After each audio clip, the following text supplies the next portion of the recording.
Welcome to Tesla Vision. Today, we will talk about the most recent Tesla news and updates. Let's get into it right away.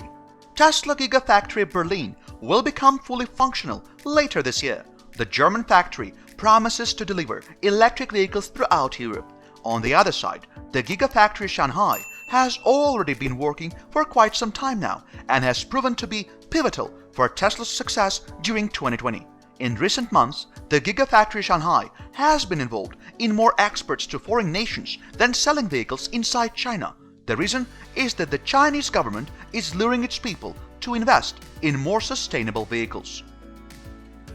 Tesla's first international expansion came through the establishment of the factory in China. Since then, the company faced a shutdown for a couple of weeks. We do not need to remind you what exactly happened at the beginning of 2020. Afterwards, the company climbed up and never looked back till it became the market leader. However, things seem to be changing quickly across China.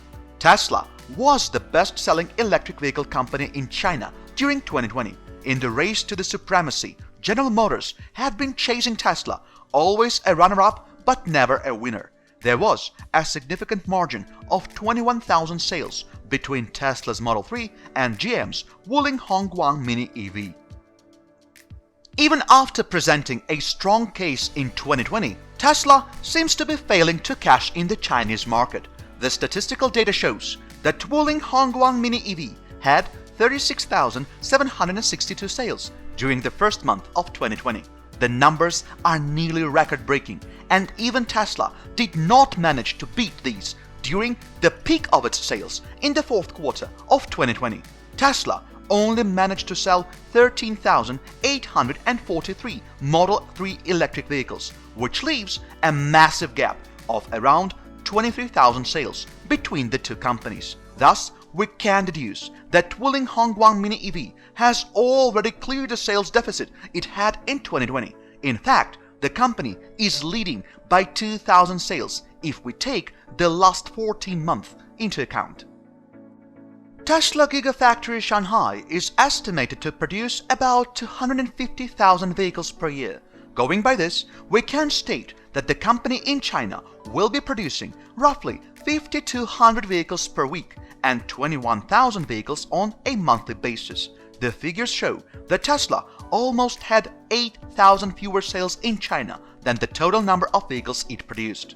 Tesla maintains that it has not got many vehicles stored in its inventory. This would only mean that the 8,000 vehicles that were not sold in China were exported to Europe. As we have already mentioned earlier, the Gigafactory Berlin will open in the summer of 2021, and Tesla might be using these vehicles to build a positive reputation for themselves. Taking the overall data into account, a total of 172,652 electric vehicles were sold in China during the first 2 months of 2021. More than 50,000 of these were those produced by GM and Tesla. 19 companies had more than 2,000 sales during this period. These stats suggest that the Chinese market has grown to be highly competitive, with the Chinese public giving preference to vehicles made by the Chinese companies in accordance with their tastes and preferences, rather than simply following vehicles' worldwide reputation. This is a minor slip for Tesla, but it isn't going to hurt Tesla much in the long term. Once the Gigafactory Berlin is actually opened, it will take care of Europe. Hence, the pressure of setting the tone right in Europe will be relieved from Gigafactory Shanghai. Afterwards, the sole purpose of Gigafactory Shanghai will be to meet the demand of the Chinese public. In addition, the Giga Press has started functioning, and the number of vehicles manufactured per year is expected to increase. Therefore, we can be certain that the figures will jump up in the near future. Competition is never bad. The rivalry with the GM might push Tesla further into boosting its sales. While we're talking about Model 3 and its sales, let us not forget the demand it enjoys throughout the United States. The increasing demand is usually not a sign of worry for the sellers. However, sometimes it can cause a few issues. The same could be the case with Tesla and its Model 3. Tesla Gigafactory California also known as the Fremont factory, has been recently shut down.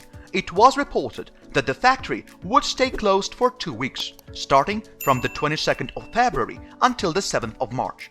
An anonymous source claimed that the staff had been told to take some vacation time while they would be paid for most of the days off, except for the 4 days from the 28th of February till the 3rd of March. Initially, the reasons behind the closing of the Fremont factory were unknown. Later, it was revealed that the company had run out of its supplies due to excessive vehicle manufacturing and is currently lacking semiconductors to continue the production. Zach Kirkhorn did admit during the fourth quarter earnings call that Tesla had been experiencing shortages in spare part deliveries, and it was hard for the company to manage things at the moment. The shortage of semiconductors could have been brought about the most prominent event of 2020. On the one hand, more and more companies have been jumping into the electric vehicle market. On the other hand, mobile phone companies had been experiencing an increasing demand for semiconductors as well. 2020 has not only troubled Tesla with the increasing demand, but also the semiconductor manufacturers. Most of the people have been working from home, and the actual physical work amount has decreased. This break for Tesla's workers did not last as long as it was expected. Elon Musk, via his Twitter account, announced that the company had indeed shut down the Fremont factory for a couple of days due to the shortage of parts. However, he claims that the factory is open again and the workers are back to work. The delay of 2 days probably will not affect the overall target for the company. Tesla Fremont factory is aiming to produce 600,000 vehicles on an annual basis, with 500,000 of these being the top 2 Tesla cars at the present, Model 3 and Model Y. The rest of the 100,000 vehicles manufactured in Fremont factory would be Model S and Model X. With the Model S Plaid coming in the market sooner, we can expect it to share some labor with Model 3 and Model Y. Thus, Tesla might actually have to expand its factory and increase the number of employees. Already, Tesla has submitted an application for such an expansion. Talking about Tesla expanding and enhancing its products, we cannot help but mention Tesla batteries. The ultimate aim for Tesla is to enrich its batteries and ensure their better performance at cheaper rates. To this end, Tesla has been in contact with various battery manufacturers, including Panasonic and LG Chem.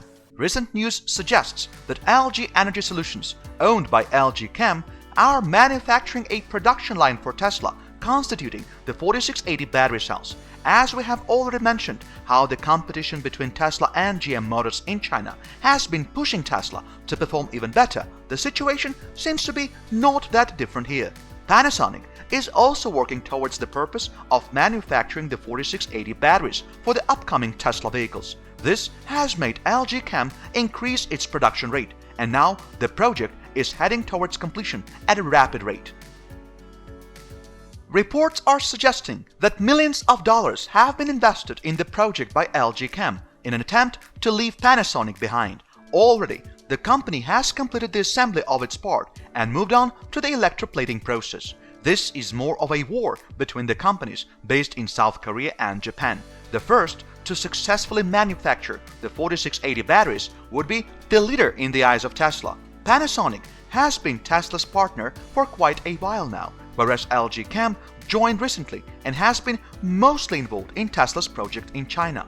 LG Chem is the leader in the market of batteries all around the world, whereas Panasonic benefited from its association with Tesla as well. The Japanese company has clearly taken Panasonic as a threat to its top spot and is not allowing Panasonic to take the lead. On the one hand, Panasonic is a threat to LG Chem's position all around the world. On the other hand, Panasonic is the leading partner of Tesla and LG Chem is a threat to Panasonic. This is quite a complicated situation that both companies have found themselves in. The one to find a solution first will ultimately go on and rule not only Tesla but also the world. Undoubtedly, the future of Tesla in terms of batteries looks quite promising. No matter which company gets the lead, Tesla will emerge victorious. Sooner, we will see these 46 batteries being utilized in the upcoming Tesla vehicles like the Roadster and the Cybertruck. For now, switch to the waiting mode and see which company actually takes the lead. Make sure to check out one of the videos shown on your screen right now. We post videos daily, so feel free to subscribe and stay up to date on all most recent news and updates.